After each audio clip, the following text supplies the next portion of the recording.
A paz do Senhor Jesus Cristo, seja muito bem-vindo em nosso canal Escola Bíblica.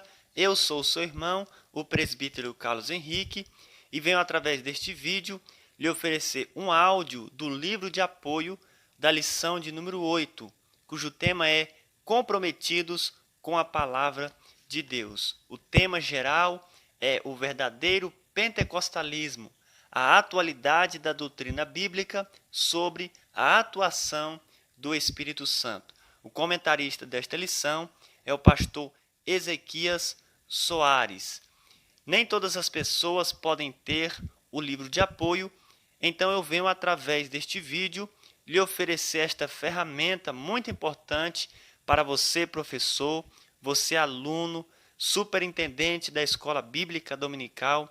É muito importante. Então você está aí, quem sabe, na sua casa, no seu trabalho, em algum lugar, e você pode estar ouvindo aí este áudio, onde nós estamos lendo aqui o livro de apoio. Se você está aqui pela primeira vez em nosso canal, deixa aí o seu like, se inscreva também, ative o sininho da notificação para que toda semana você possa receber em primeira mão os vídeos quando estamos postando aqui em nosso canal. Estamos postando também o áudio da lição e também o comentário de cada lição. Nós somos apegados à palavra e buscamos a orientação do Espírito Santo para nos ajudar na interpretação das Escrituras. O amor e o compromisso com a palavra de Deus são um dos legados deixados pelos nossos pais na fé. Muitos pioneiros foram desfavoráveis a seminários e cursos formais de teologia. No entanto, todos defenderam com todas as suas forças a leitura e o estudo da Bíblia. O hábito da leitura diária da Bíblia é parte da cultura de nosso povo. A autoridade da Bíblia. A Bíblia é a única fonte de autoridade espiritual para a Assembleia de Deus. Nós, assembleanos, não somos herdeiros diretos da Reforma, mas professamos também os seus conhecidos 5 pilares: sola Scriptura, sola fide, sola gratia, solus Christus e soli Deo gloria. Cada um dos 5 solia representa a chave de cada doutrina central dos reformadores do século XVI e se relacionam, contrapondo os ensinos da Igreja Católica. Quem no século XXI são os herdeiros da Reforma Protestante? É uma pergunta interessante. Antônio Gouveia de Mendonça, num artigo publicado pela revista USP 67, intitulado O Protestantismo no Brasil e suas encruzilhadas, divide a reforma em 3 ramos: anglicano, luterano e calvinista, ou reformado propriamente dito. Mendonça afirma: feita aquela ressalva quanto ao anglicanismo, os protestantes propriamente dito são os luteranos e calvinistas que se espalham pelo mundo em numerosa diversificação, particularmente esses últimos. Continua o artigo. Então, protestantes seriam aquelas igrejas que se originaram da Reforma, ou que, embora surgidas posteriormente, guardam os princípios gerais do movimento. Essas igrejas compõem a grande família da Reforma: luteranas, presbiterianas, metodistas, congregacionais e batistas. Essas últimas, as batistas, também resistem ao conceito de protestantes por razões de ordem histórica, embora mantenham os princípios da Reforma. Com base nessa classificação, os assembleanos e os outros grupos não católicos, no geral, poderiam ser considerados herdeiros da Reforma. A teologia das Assembleias de Deus se harmoniza com os princípios básicos da Reforma. O pilar sola Scriptura, somente as Escrituras, significa que a Bíblia é a única regra de fé e prática para a vida cristã, e é por meio dela que podemos conhecer a Deus e entender a sua vontade. 2 Timóteo 3, 14 ao 17. E não as Escrituras e a tradição juntas. Sola fide, somente a fé.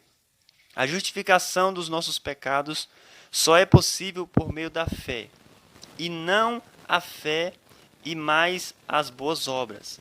Não existe nenhuma boa obra que possamos fazer para conquistá-la ou merecê-la. Romanos 3, 28. Sola gratia. Somente a graça. A salvação é gratuita e oferecida por Deus por meio de Jesus Cristo e não depende de nós mesmos.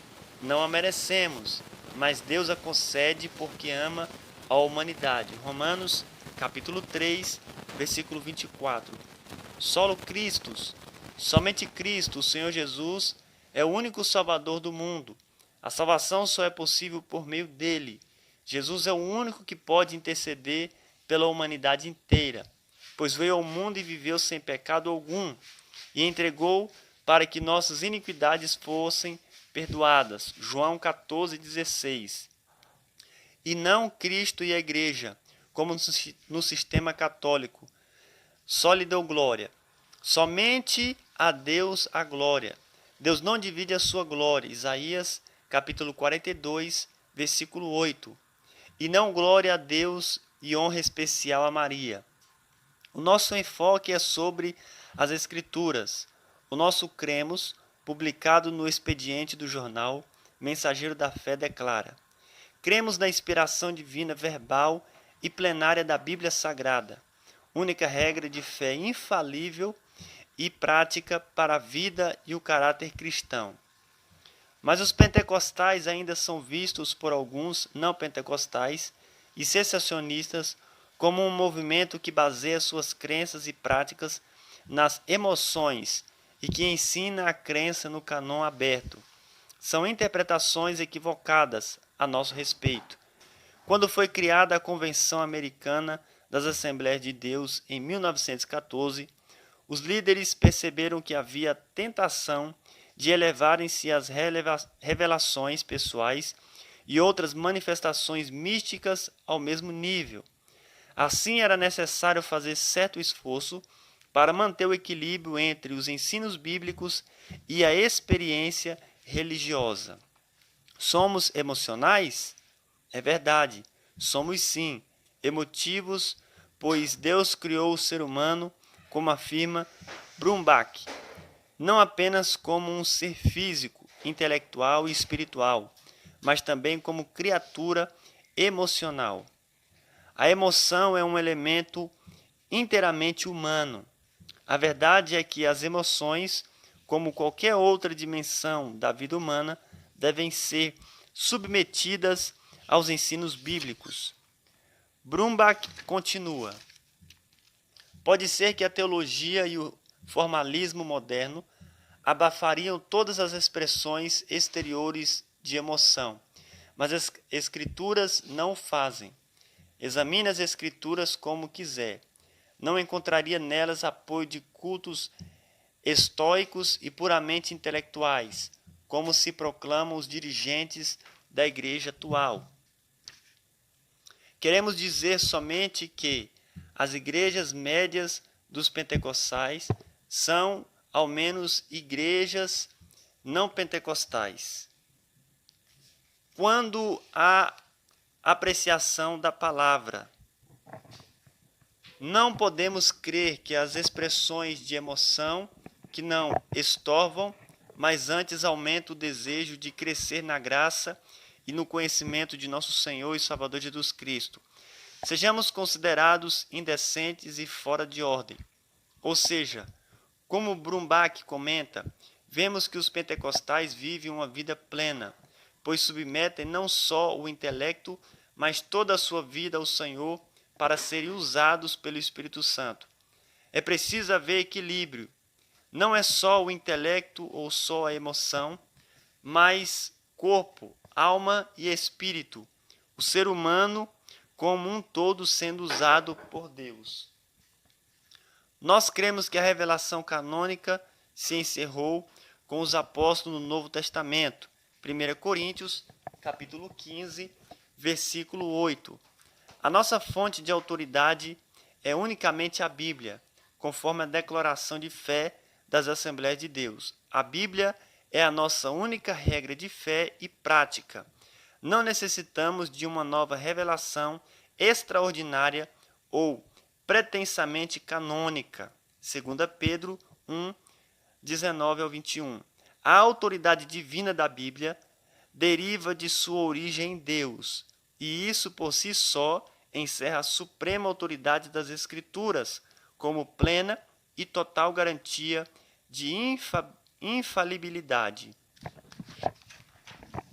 Zelo pela doutrina.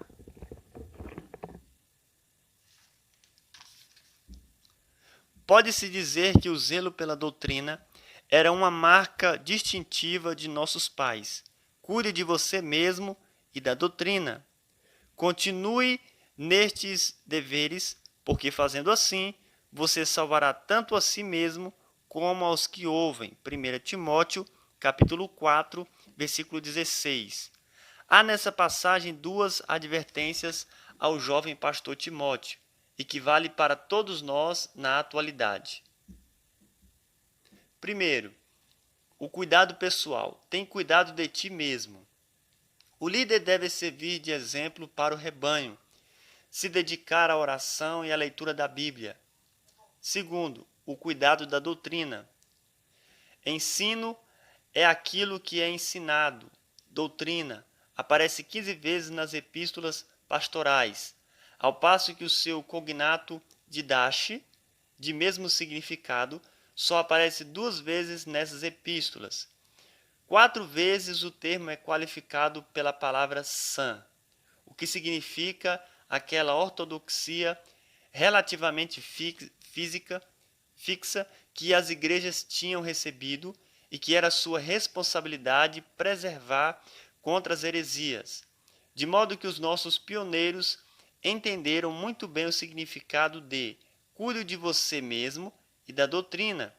E isso eles fizeram com dedicação e esmero, e nos deixaram este legado. Convém deixar claro que a expressão fazendo assim, você salvará tanto a si mesmo como aos que ouvem, não significa que o ministério em si mesmo envolve muita dedicação. Seja agente da salvação. Só Cristo salva. E a salvação é pela graça mediante a fé. Efésios 2, 8 ao 9. Alguns expositores do Novo Testamento argumentam que o verbo grego usado nessa passagem para salvar é sozo, que além desse significado quer dizer libertar, preservar, resgatar. E nem sempre a ideia é soteriológica, mas os salvos precisam preservar até o fim e cada um cumprir o seu ministério. Os nossos primeiros missionários serviram em nosso país na evangelização e no ensino da palavra. O zelo deles pela doutrina contribuiu para a unidade doutrinária das Assembleias de Deus. A espera entre o início das Assembleias de Deus e as primeiras instituições de ensino teológico foi cerca de 40 anos. Nessas primeiras décadas, a prioridade deles era a evangelização e o discipulado. Além disso, os grupos pentecostais das diversas partes dos Estados Unidos e Europa não se viam como uma denominação, mas como um movimento do Espírito, movimento pentecostal. Os nossos pais jamais pretendiam fundar uma Assembleia de Deus institucional. Eles eram contra institucionalizar o movimento. Eles sabiam o que estavam querendo e para onde estavam conduzindo a igreja.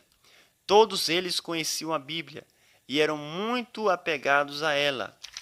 O conhecimento bíblico deles se percebe pela qualidade teológica da letra dos hinos da harpa cristã. Dificilmente você encontrará ali um deslize doutrinário em qualquer desses poemas. O missionário Gunnar Wingre estudou teologia no Seminário Teológico Sueco da Igreja Batista em Chicago entre 1904 e 1909. A CPAD publicou, por ocasião do centenário das Assembleias de Deus, a monografia de graduação de Gunnar Wingre, apresentada em Chicago em 1909, O Tabernáculo e Suas Lições. Os primeiros educadores preocupavam-se com o crescimento espiritual dos santos e incentivavam o estudo da Bíblia, porém temiam que cursos formais de teologia viessem intelectualizar demais a fé pentecostal. O compromisso dos nossos pais com a palavra, mesmo num período de escassez de ensino teológico, evidencia-se no esforço dos missionários e dos primeiros líderes em criar mecanismos para disponibilizar o ensino da palavra a todos os crentes. A princípio, o ensino era à distância. Em 1919, os missionários Gunnar Wingre, Otto Nelson e outros, em Belém do Pará, fundaram o jornal Boa Semente, com circulação nacional, que veio a ser órgão oficial das Assembleias de Deus, pois o jornal Voz da Verdade já circulava desde 1917, mas não era um órgão oficial e deixou de existir. Havia ainda outro jornal, Som Alegre, mas a primeira Assembleia Geral da Convenção Geral das Assembleias de Deus no Brasil, CGADB, realizada em Natal, em 1930 de janeiro, determinou que os dois jornais se fundissem num só. O título escolhido foi Mensageiro da Paz, cujo primeiro número saiu em 1º de dezembro de 1930. É atualmente o órgão oficial da CGADB, e cada edição traz a síntese da Confissão de Fé, o Cremos. Os 16 artigos das Assembleias de Deus no Brasil, o Mensageiro da Paz, durante anos, numa coluna especial, trazia um curso teológico à distância. Não era muito, mas cumpriu o papel de um instituto bíblico, a principal agência de ensino bíblico que ajudou a suprir essa lacuna foi a Escola Bíblica Dominical. As primeiras lições, até 1930, foram publicadas em forma de suplemento no jornal Boa Semente, e essa parte do periódico se chamava Estudos Dominicais, escritos pelo missionário Samuel Nistro. Eram lições em forma de esboços, preparados para 3 meses. A partir de 1930, por decisões da primeira Assembleia Geral da CGADB, foram publicadas as lições bíblicas, inicialmente trimestrais, mas logo passaram a ser semestrais, principalmente por causa das condições logísticas da época em um país de dimensões continentais. Segundo a apresentação do volume 1 da coleção Lições Bíblicas, 1934 a 1940, os primeiros comentadores foram os missionários Samuel Nistron, Frida Wingre e depois o missionário Niels Kesbiter. Desde então, essas lições são publicadas ininterruptamente para ensino e edificação do povo de Deus. O terceiro instrumento que os nossos pais usaram para suprir a falta de seminários e institutos bíblicos são as conhecidas escolas bíblicas de obreiro, EBO. A primeira escola bíblica, segundo o historiador das Assembleias de Deus, Israel de Araújo, aconteceu no Rio de Janeiro em 1929, e os palestrantes foram Gunnar Wingre e sua esposa Frida Wingre, que falaram sobre como ter um espírito excelente, a vida de Jesus, a igreja e os dons espirituais. A segunda vinda de Cristo, essa primeira EBO foi ministrada pelo casal missionário. A formação teológica dos obreiros das Assembleias de Deus deve-se fundamentalmente à divulgação do ensino teológico das escolas bíblicas de obreiros. Elas desempenharam papel decisivo na estruturação teológica do movimento pentecostal no Brasil. Ainda hoje elas são realizadas nas principais igrejas do Brasil, Sua duração é geralmente de 15 dias ou um mês, mas há igrejas em que sua duração é de uma semana e outras de 10 dias. Eram convidados pastores e educadores de outras localidades do país ou do exterior para ministrar sobre matérias bíblicas, pentecostais, teológicas, eclesiológica e ética ministerial, como Samuel Nistro, J.P. Colenda, Teologia J.P. Colenda, Eurico Bergsten, N. Lawrence Olson, João de Oliveira, Alcebíades Pereira Vasconcelos, Estevão Ângelo de Souza, Orlando Boyer, Emílio Conde, Reginaldo Over, entre outros. Todos eles eram mestres respeitáveis e de reputação nacional. Eles foram responsáveis pela construção do pensamento teológico das Assembleias de Deus. Hoje mesmo, com o atual crescimento das escolas teológicas, as escolas bíblicas de Obreiro continuam disseminando ensinos teológicos em todo o país. Muitos dos atuais educadores passaram por um instituto bíblico. A erudição não anula o fervor do espírito. Para ser intelectual pentecostal, não há necessidade de jubilar o cérebro.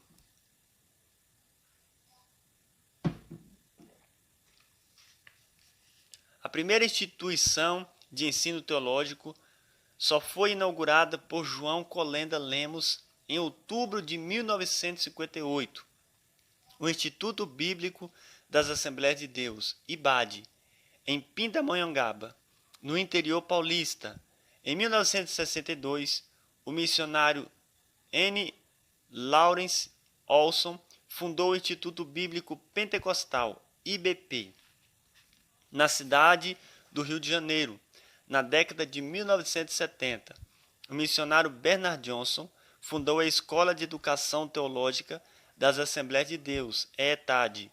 Depois a Faculdade Teológica das Assembleias de Deus, FAETAD, em Campinas, São Paulo. E em 18 de janeiro de 2001, a 35ª Assembleia de Deus Geral da CGADB, presidia pelo pastor José Wellington Bezerra da Costa, reunida em Brasília. Fundou as faculdades evangélicas de Tecnologia, Ciências e Biotecnologia da CGADB, FAECAD. A primeira turma de formados do curso de bacharel em Teologia colou grau no dia 12 de setembro de 2009. Desde muito cedo na história, a Igreja percebeu que a Bíblia precisa ser interpretada para que os crentes conheçam melhor o pensamento bíblico e a doutrina da Igreja. Os credos e as regras da fé são documentos produzidos pelas igrejas com esse propósito. Os antigos credos gerais, como o Credo dos Apóstolos, os credos Nicenso, o Credo da Atanásio, entre outras, são um exemplo dessa realidade. Os nossos pioneiros tinham consciência dessa realidade e se preocupavam com o crescimento espiritual do rebanho. Todos eles encorajavam o povo à leitura da Bíblia, eram apegados às Escrituras e dedicados ao ensino da palavra, mas a forma de exercer esse ministério se distinguia da maneira das igrejas tradicionais da época. Cuidado quanto aos modismos. O significado literal de modismo, segundo os dicionários da língua portuguesa, é o que está na moda. E dependendo do contexto, é aquilo que tem caráter efêmero, passageiro. É nesse contexto o nosso cuidado, os nossos pais tiveram e devemos manter a mesma vigilância doutrinária. Esses modismos são provenientes de várias fontes, erros de interpretações de texto bíblico, experiências pessoais e revelações de origem estranha. Trata-se de distorção doutrinária que está muito em voga na mídia evangélica e nos últimos anos vem recebendo a aceitação de muitos líderes desavisados. Vários modismos pentecostais têm chegado ao país, como se fossem avivamentos bíblicos genuínos. É assim que se ouve falar de doutrinas e práticas religiosas estranhas como sendo o avivamento esperado. Os principais modismos já saíram de moda e outros até já desapareceram. Os mais conhecidos são o mapeamento espiritual, a maldição hereditária, a ideia de crentes endemoniados. Outro modismo que já está fora de moda é o cair no poder, chamado sopro santo. Muita gente se reúne nas igrejas e em grandes concentrações já predispostas para cair no poder, como alguém para segurar na hora de cair para trás. Às vezes o pregador soprava ou jogava o paletó para o plenário, e com isso muitos dos presentes caíam para trás. Tivemos que lidar com esse abuso por um bom tempo. O dente de ouro eram obturações de ouro que supostamente aconteciam durante os cultos mediante a pregação e a ministração de alguém com uma unção específica. Muitos iam para esses cultos previamente programados com lanternas e espelhos, e se via muita gente de boca escancarada, e outros com lanternas e espelhos procurando obturações de ouro. Tal modismo já desapareceu. A unção do riso foi uma inovação, mas não durou muito tempo. É conhecida também como a bênção de Toronto, gargalhada sagrada ou unção de Isaac. As pessoas se reúnem nos cultos e começavam a dar gargalhadas. As manifestações relacionadas com este movimento incluem gargalhadas, cair no espírito, passar tempo no carpete e emitir sons produzidos por animais, tais como urrar como leão e latir como cachorro. O movimento G12 com a regressão psicológica também foi moda. Onde estão agora todos estes modismos? Alguns desapareceram, outros vão se reinventando, para não dizer desaparecendo. Ser comprometido com a palavra é ir além da comunicação do Evangelho, mas também batalhar pela fé que uma vez foi dada aos santos. Amados, quando eu me empenhava para escrever-lhes a respeito da salvação que temos em comum, senti que era necessário corresponder-me com vocês, para exortá-los a lutar pela fé que uma vez por todas foi entregue aos santos. Judas 3.